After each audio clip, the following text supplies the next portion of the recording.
Hey there, BookTube. Welcome back to my channel and welcome to A Closer Book. Today's installment is about books 7, 8, and 9.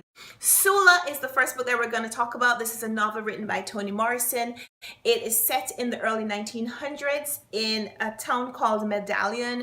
These are people who are dealing with Reconstruction, the period after slavery had ended. This is a period in African American history where men are not necessarily functioning as the heads of household because of the period where they just weren't able to do those things. They're beginning to own homes. Their family structure is now focused on enjoying the benefits of being a citizen of the United States and learning family life. And so the story examines themes like family life, family structure, the role of men and women in the society, role of men and women in families. In my limited experience of reading Toni Morrison's books, she writes about very strong female characters. In Beloved, Sethi was this very strong woman who was willing to do anything it took to take care of her family. In Sula, we see very similar themes and very similar situations. In my limited experience with Toni Morrison's writing, I find that her writing style is very similar to the biblical creation story. First, she creates a world. She sets up this place for her character to inhabit. Then she creates these minor characters who will help her main character, people who will play supporting roles. And then she creates the main character and shows the main character's relationship with all these people and all these things that she's previously created. I find that this is such a fascinating way to tell a story. And in Sula, first she introduces a minor character who is at the beginning and at the end of Sula's story. But throughout Sula's life, we don't necessarily see their interaction so much. This first character that she introduces is kind of like the frame for the picture of Sula.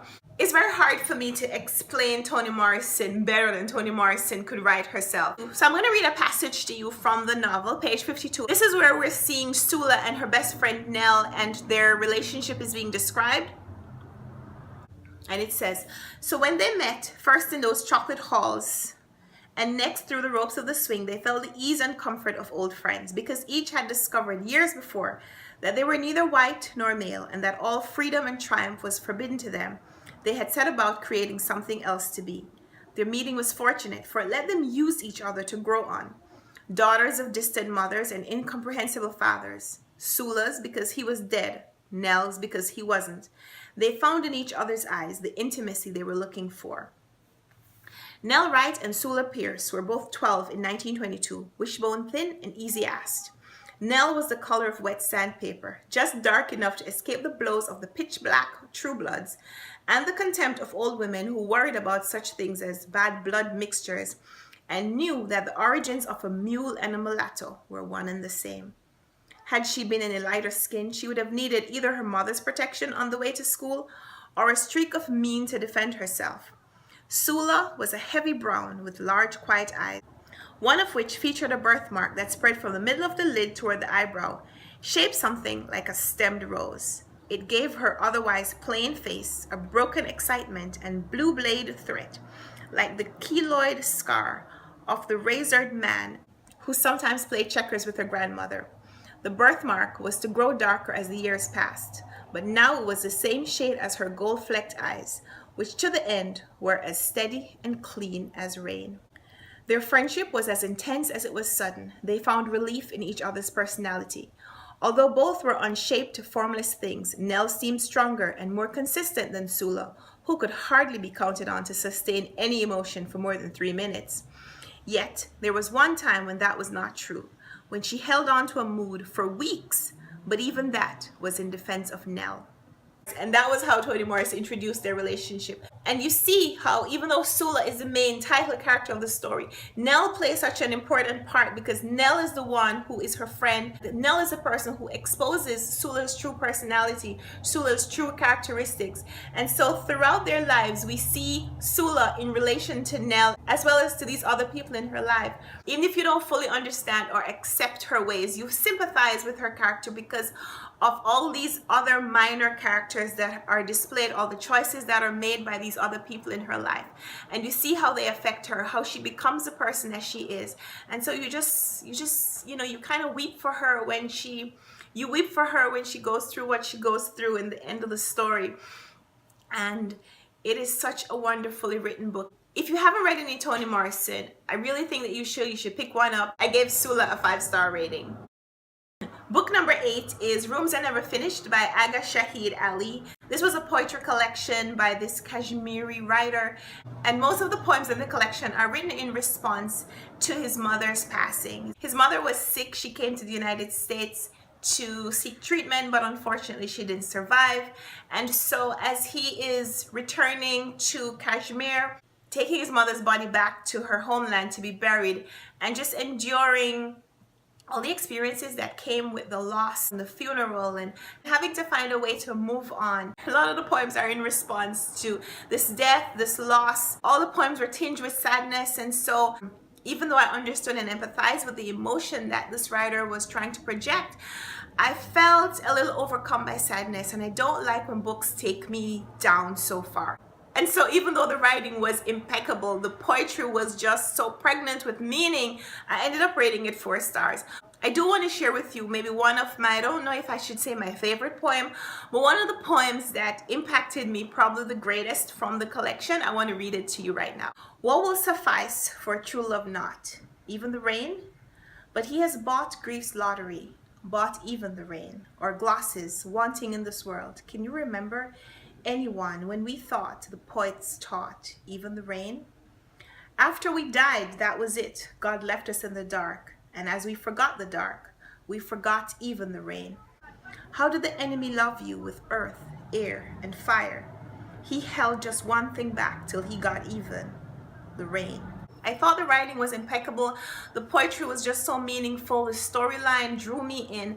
But because it was so sad, I felt like the weight of the loss was just a little too cumbersome. I ended up rating it 4 stars.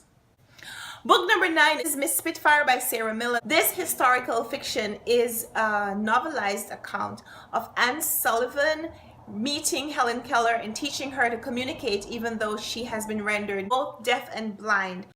Helen Keller was born, I think, as a normal child, but after a childhood illness, she lost her ability to see as well as to speak. To make up for the disability that she now had, her parents were just letting her run wild. They were allowing her to just grow up, but without being able to teach her anything.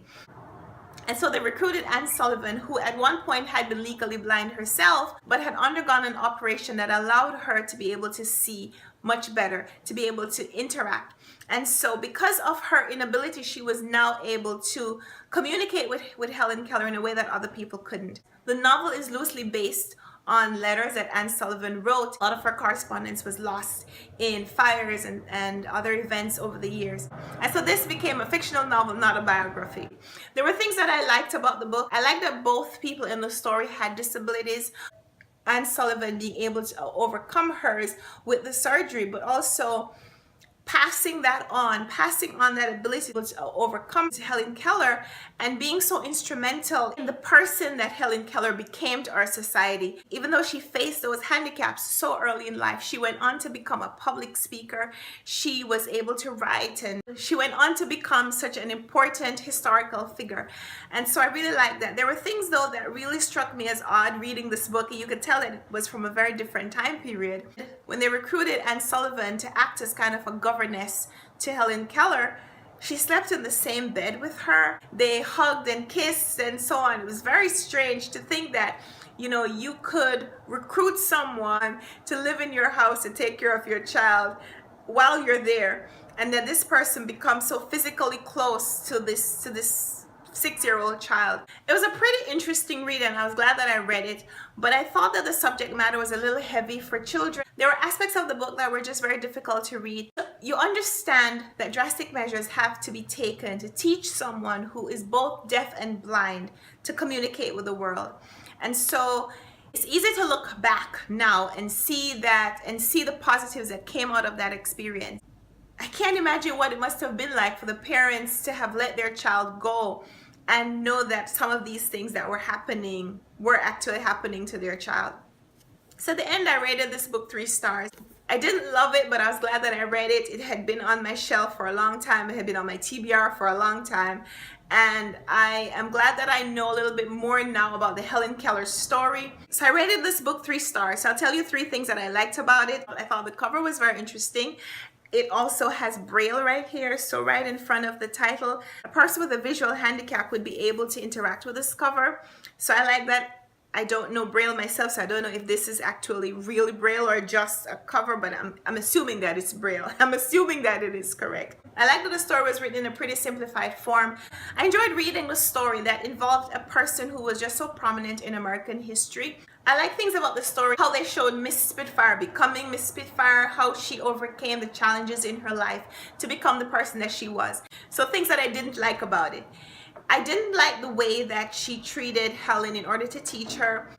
I thought some of the methods that she used were a little extreme considering the child's age and circumstance. I also didn't feel like the book was necessarily written like it was geared towards the audience that it was written for, because there were just some things that were a little too heavy, I think, for the children, since this is a kids Simon and Schuster book.